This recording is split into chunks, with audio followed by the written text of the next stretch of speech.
이스라엘 백성이 완악하고 교만하다고 그랬죠. 목이 곧은 백성이라고 하셨습니다. 그러면서 하나님이 모세에게 제안하기를 내가 이 백성들 다 멸망시키겠다. 그리고 너를 통하여서 다시 새로운 민족을 만들겠다라고 모세에게 제안하셨습니다. 그랬을 때 모세가 하나님께 중보하는 내용입니다. 이 중보를 통하여서 하나님의 마음을 풀어주는 일을 오늘 감당해내고 있습니다. 16절 말씀에 보면 여호와께서 명령하신 돌을 빨리 떠났다라는 표현이 있죠. 결국 우리가 하나님의 말씀을 듣고도 너무 빨리 하나님의 말씀을 버리고 떠납니다.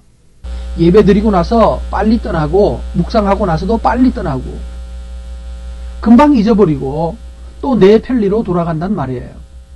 오늘 여러분 이 말씀, 오늘 지금 듣고 있는 말씀을 빨리 떠나고 다시 내 편리와 내 이익에 따라 빨리 모드를 바꾸지 않기를 바랍니다. 그러면 하나님이 진노하시는 거예요. 말씀 들은 이유가 없잖아요. 그래서 모세가 그 돌판 집어 던져버렸고요. 깨트려 버렸습니다. 그런데 하나님이 그때 그들을 향하여서 경노하여서 그들을 죽이겠다고 하는데 모세가 그 말을 듣고 하나님께 아닙니다. 하나님 용서해달라고 하나님께 기도합니다. 19절 말씀에 보면 그때에도 내 말을 하나님이 들어주셨다. 여러분 이 말씀을 통하여서 중보 기도를 우리가 생각해 볼 수 있겠죠? 우리에게 유일한 중보자는 예수님밖에 없습니다. 근데 우리는 예수님이 행하신 것처럼 우리도 또 다른 사람을 위하여 중보할 수 있습니다. 하나님을 알지 못하는 사람에게, 거스르는 사람에게 중보자가 되어서 그들을 위하여 기도하는 것은 정당합니다. 그러므로 여러분 거스르는 사람이 있거든 위하여서 중보해 주십시오.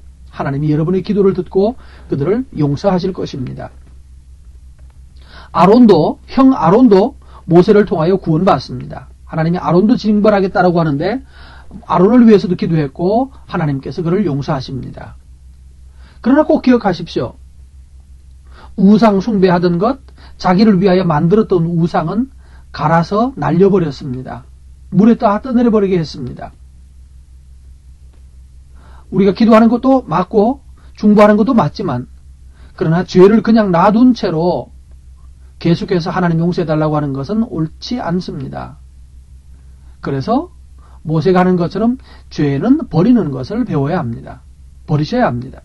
갈아서 가치를 얘기하지 말고 이게 얼마짜린데 라고 말하지 말고 갈아버리든지 잘라버리든지 태워버리든지 하셔서 없애버리기 바랍니다. 요즘 뭐 그럴 필요도 없죠. 쓰레기통에 넣어버리면 되죠. 이스라엘 백성들의 역사를 살펴보면 결국 22절에 말하는 것처럼 디베랴에서도 그랬고 마사에서도 그랬고 기브롯 하타에서도 그랬고 끊임없이 하나님을 경노하게 만들었다. 우리 인생도 여러 텀마다 어릴 때도 우리가 그랬고 어릴 때든지 청소년 때든지 또 커서든지 또 결혼해서든지 여러 고비마다 우리가 한 내용을 돌아보면 결국 하나님을 거스리고 하나님을 진노케 했던 것이 더 많은 것 보입니다. 그러므로 우리가 24절에 말한 대로 너희를 알던 날부터 너희를 알던 그날부터 시작해서 지금까지 항상 여호와를 거스렸다. 그게 우리인 것 같습니다. 표현을 더 정확하면 우리이죠. 오늘 여러분 하나님을 거스리는 사람으로 살지 아니하고 모세가 오히려 거스리는 사람을 대적하고 또한 그들을 위하여 중보하는 것처럼 중보자로 살게 되기를 바랍니다. 누구나 다 거스린다라고 말하면 곤란한 것이 모세는 지금 거스리지 않고 있죠. 오히려 이스라엘을 멸하겠다고 하시는 그 하나님의 말씀을 듣고 모세는 하나님께 이런 얘기를 합니다. 26절 말씀에 보시면 하나님께서 애굽에서 이 사람들을 인도해냈지 않습니까? 그래서 이 백성은 당신의 백성, 주의 백성입니다. 26절입니다. 이 백성은 하나님이 인도하였던 당신의 백성이고 당신의 기업입니다. 그런데 당신의 백성과 기업을 멸하시면, 스스로 멸하시면 안 됩니다. 27절 말씀, 아브라함과 이삭과 야곱을 생각해서 이 백성의 완악과 죄와 악을 보지 마십시오. 우리가 사람과 사람 만날 때 그 사람의 죄를 보고 악을 보고 완악함을 보면 사람 만나서 계속 만날 만한 사람은 없습니다. 그러나 완악과 죄를 보지 아니하고 이 사람이 그래도 하나님의 백성 아니었습니까? 하나님의 기업 아닙니까? 멸하지 마십시오라고 요청하고 있는, 기도하고 있는 이 모세의 모습을 배웁니다. 오늘 여러분 심히 미운 사람이 있거든 그렇게 말씀하십시오. 하나님 이 인간들 싹 쓸어버리십시오 라고 말하지 말고 하나님 그래도 주의 백성 주의 기업입니다. 용서해 주십시오. 왜냐하면 만약에 이 백성을 오늘 여기서 멸하신다면 애굽 사람들이 또 우리를 알고 내가 예수 믿는지를 알고 있는 다른 사람들이 하나님이 능력이 없어서 애굽의 이 강의 신은 이기고 갔지만 광야 사막의 신에게는 잡아먹혔다. 그래서 자기 백성 지키지 못하고 다 죽게 만들었다라고 하나님 욕하지 않겠습니까? 라고 말해. 모세가 지금 걱정하는 건 누구를 걱정합니까? 이스라엘 백성을 걱정하기도 하지만 더더욱 근본적으로는 하나님의 이름이 이 백성들 때문에 손상을 당할까 걱정하고 있습니다.